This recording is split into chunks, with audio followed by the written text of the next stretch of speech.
everyone, it's Joshua again. Today I want to make a video about values and more particularly how values can affect one who is dependent on drugs and how they can honestly analyze their values and change them for the better. To begin with, I'm going to go ahead and define value in our current context here. So I went and grabbed an edition of the Oxford English Dictionary and dug through. There's like 4 pages actually of definitions for the word value. So many different contexts, I guess. I can only think of 2 offhand.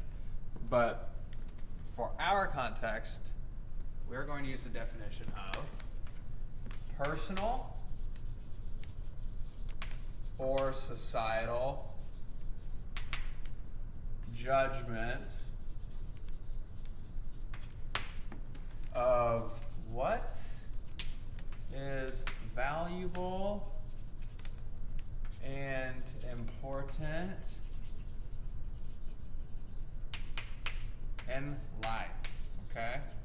Last part here is the best. Important in life, okay? So, now, values in this context are pretty unique to us as human beings. As far as we know, no other living organism operates under the structure of values, so it's pretty interesting in that regard. We all have them, even if we don't follow them, and we actually acquire them pretty early on in life. So to begin with, I asked many people to give me their top values. Interestingly, it's usually a trio of values that people have. So we had things such as integrity, faith, family, loyalty, sorry, okay, etc., etc. So we can tell how these things could be guiding in one's life. Now, as I said, we can acquire values, or we do acquire values, really early on in our lives. So I know my handwriting sucks really bad, so I'm going to try to use pictograms as often as possible when I talk about things. Luckily, I got a good old pictogram in store for what I'm going to talk about now. So you're born, okay? And this is you. You are a big old fatback vehicle here. Utility vehicle, apparently. And you're just born, okay? Let me put you in the driver's seat. We're all in the driver's seat, right? Boom. Okay, there we go. Now, when you're born, you're fiddling around with the ignition. You're trying to learn how to use the turn signals, the windshield wipers, checking tire pressure, making sure you have gas, because you don't know how to interface with the world, right? So in real life, you're grappling at things, you're crying for mom, you're sucking on our breast milk, and all this kind of stuff. All right, you don't know how to use the vessel you got, but you're slowly learning how to use the vessel you have. Now this goes on for the first few years of life, right? Now later on, between ages 8 and 10, you begin to have the values instilled in your mind consciously, which equates to the road, okay? Now you have a sort of orientation, a method of driving down the road to get from point A, where you start pooping and peeing yourself and all this other crap, to B, which is the goal, right? And how do you get to the goal? Well, you get to the goal by sticking to principles such as family, integrity, blah, blah, blah, on and on. And it's worked for us for a bazillion years, this method has. And when we first gain a grasp or understanding of these concepts, right? And they're different, they're across cultures and across time periods and everything, right? I'm not endorsing a particular set of values here. Now, when you're still a young child, 8 to 10, you have this freshly paved road, that you get from your parents. I mean, they instill these values in you, and it's nice and fresh. But here the thing is, you can't really put these values into practice yet. You don't have the responsibility that an older individual has, like an older teenager or an adult, ultimately. You don't have that kind of responsibility to enact these values in your life. So what happens is there's two options here. A, you can have someone who grows up into the wonderful and glorious teenage years, right? And they stick by these values. They're constantly assessing them. They're constantly sending out the road crews to repair the cracks and all the little chips and everything in the pavement, because the road's going to deteriorate if you're not keeping an eye on it, right? And they're doing pretty good, okay? Whatever, if they have values that aren't harming anyone, right? They're doing pretty good. They're always maintaining the road. They're driving nice and smooth from A to B, and life is okay at the end of the day. Then you have group B, which when they hit the teenage years, those great, fantastic, freeing teenage years, their curiosity, this can lead to a complete neglect of the road, right? So our road, we're not even following it anymore.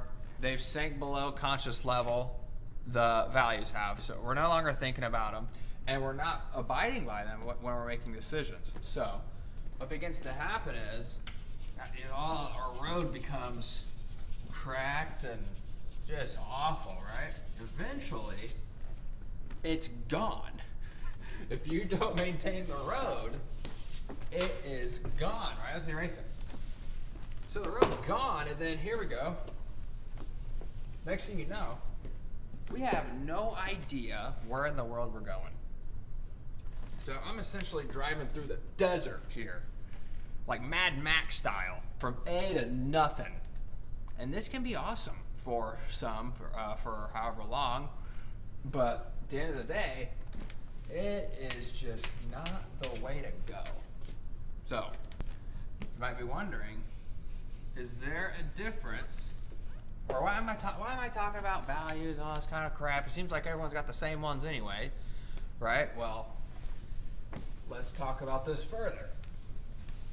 So, like I said, I asked multiple people, lots of people, what their values were, okay? And the non-drug users said family, integrity, loyalty, right? Et cetera, et cetera. So, it's like, okay, well, they're doing all right and everything. Now, what about drug users? Are their values different? Thing is, if you ask people who are doing drugs, so drug users, you ask them what their values are, well, they're going to say things like family, integrity, loyalty, etc., etc.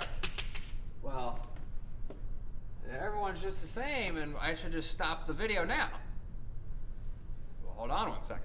This introduces a problem between two things that I like to call implicit values and explicit values. We noticed just now that our two groups who live admittedly very different lives are not the same, okay? We noticed that these two groups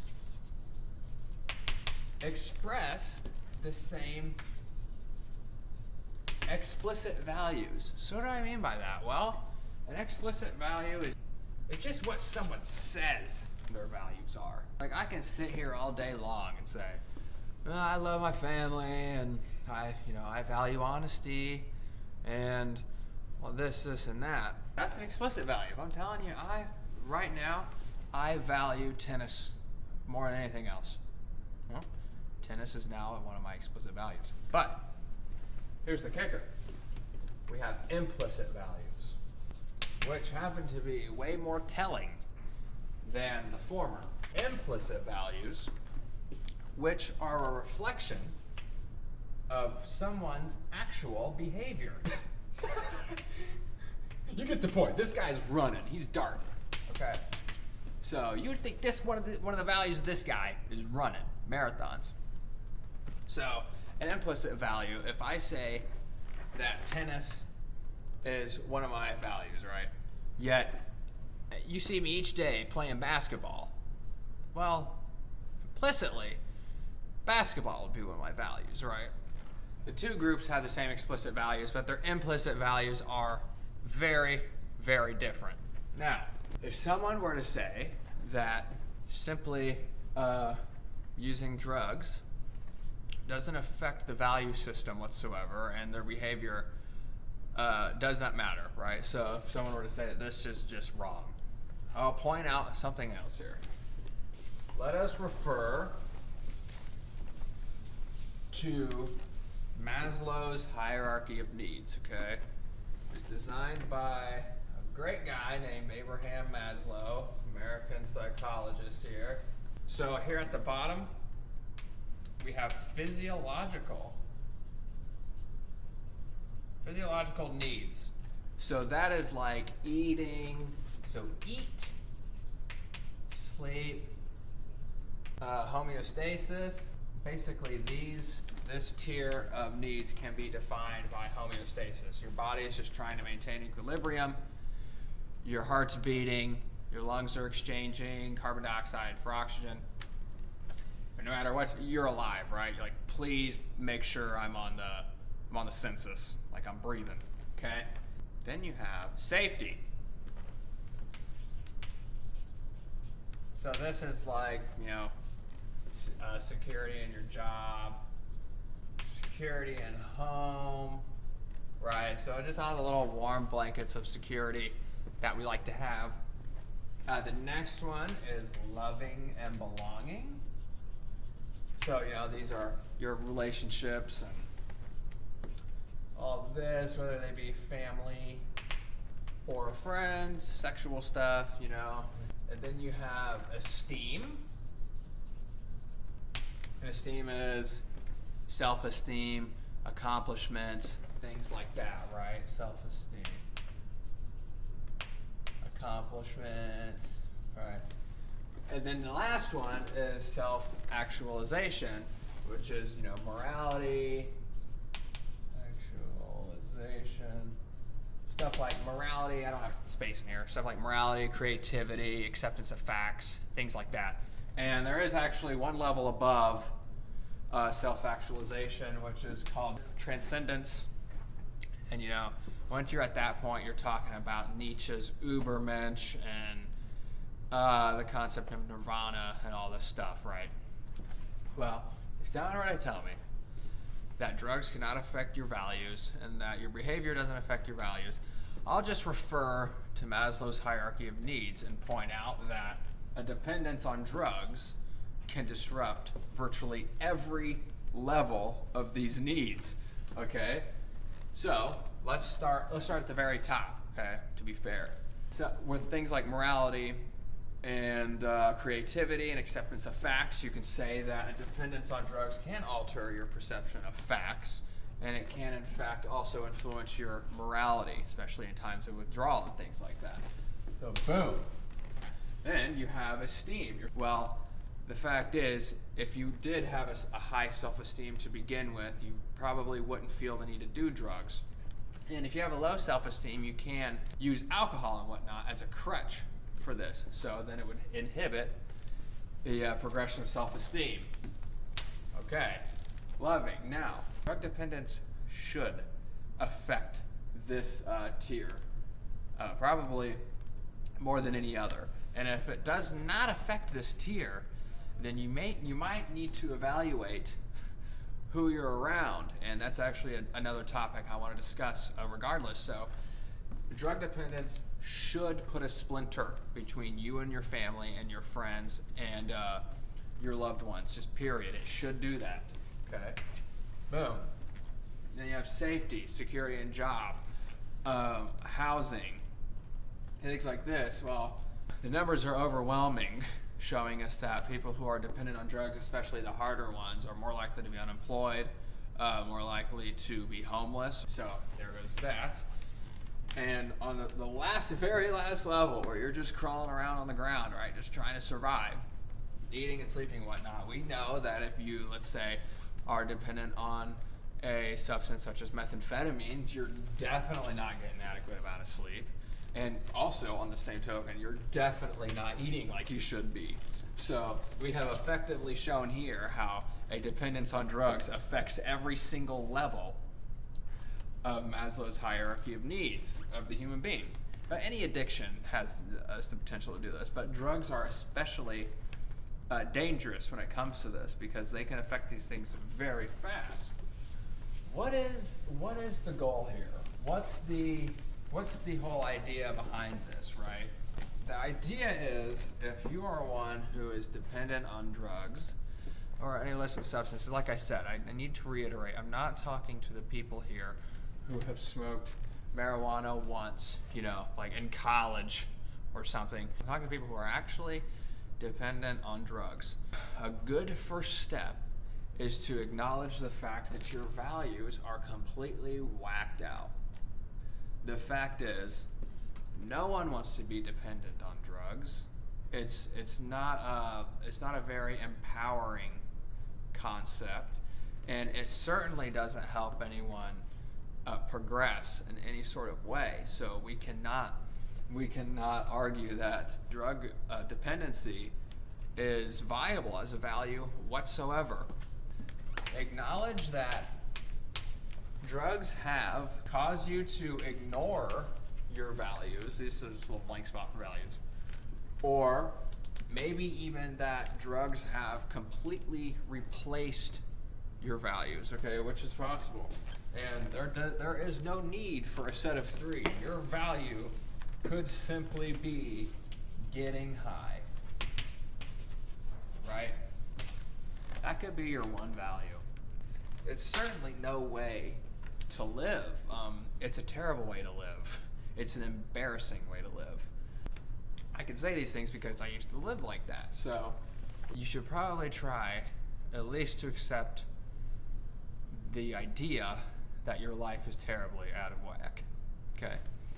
You can try to orient yourself again. Okay, what am I saying my values are? If you're a drug user and you say you like family, or you have family, integrity, and integrity and honesty. Let's just go back to loyalty, I suppose. Okay, so if you're a drug dependent person and you're saying these are your explicit values, well, actually aim at these. Acknowledge and understand that your behavior does not reflect your values at all, and you're really only lying to yourself, which is kind of the saddest part of it all, is that no one around you is fooled. If you say that you value your family, yet you don't have custody of your children and you haven't seen them in 2 years, you don't value your family. Or if you say you have integrity as a value, but you're out going stealing alcohol from the store, or you're going to steal property to sell it for drugs, you don't value integrity. And if you say your explicit value, one of your explicit values is loyalty, but yet you can't seem to even tell the truth to your family or stick around them and be there when they need you as opposed to just when you need them, then you don't value loyalty, okay? The only person that you're fooling with stating these as your values is yourself. And so you need to try to orient yourself on these values and know that it is completely possible.